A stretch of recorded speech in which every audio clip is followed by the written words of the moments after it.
So again, please state your name again and your position here. All right, so my name is Ray Ward. I'm the Associate Director for Peace and Justice in the Wolfington Center. Now, what is climate change?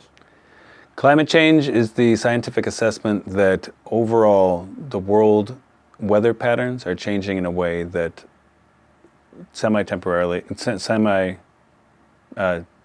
permanently shift temperatures and weather patterns over the long term.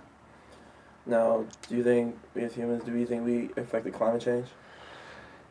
Yeah, I mean, so this took me a little while to come to grips with the idea that we human beings could change something as big as the climate. I mean, I know we dig big holes in the ground and we build skyscrapers and that kind of thing, but to change the actual content of the atmosphere boggled my mind a little bit.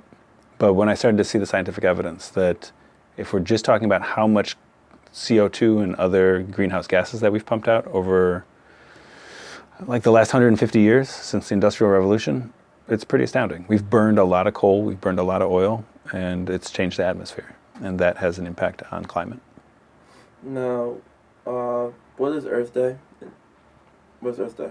Okay, so Earth Day is a time for, I'm not going to talk about the historical build up to it, I'm going to just say it this way. Earth Day is a time for people to acknowledge that we live in a common home that is not something that we should take for granted. It's acknowledging that the way we live on the earth has a big impact on the earth, and that has a return impact on us.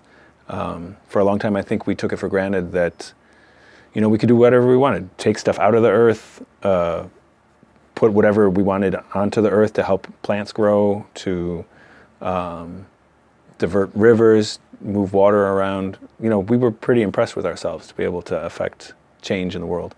And Earth Day was the beginning of this recognition in Western society that maybe we should be a little more humble about our place in the world and acknowledge our reliance on our environment. And my final question, what is air pollution? What's air pollution, but how do we affect air pollution? Sorry. Yeah, so let me say it this way.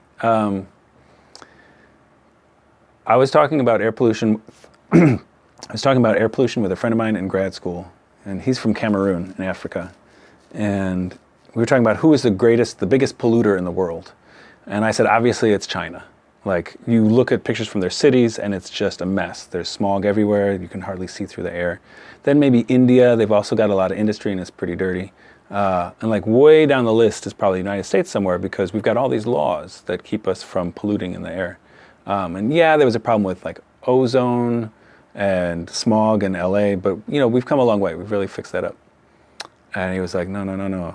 Like, you've got to count CO2 as air pollution. I thought, that's crazy. You breathe, like I breathe out. Am I polluting in the atmosphere right now? But he said, yeah, because that affects the fish that swim off of the coast of Cameroon and whether we can catch those fish or not. Because the oceans change in their acidity and their temperature, and then those fish aren't going to hang around anymore. So that got me thinking differently about what air pollution is. Air pollution is not just particulates and things that cause cancer. It's also this idea that things as innocuous as carbon dioxide should count as pollution. Well, thank you again so much for your time. All right, good.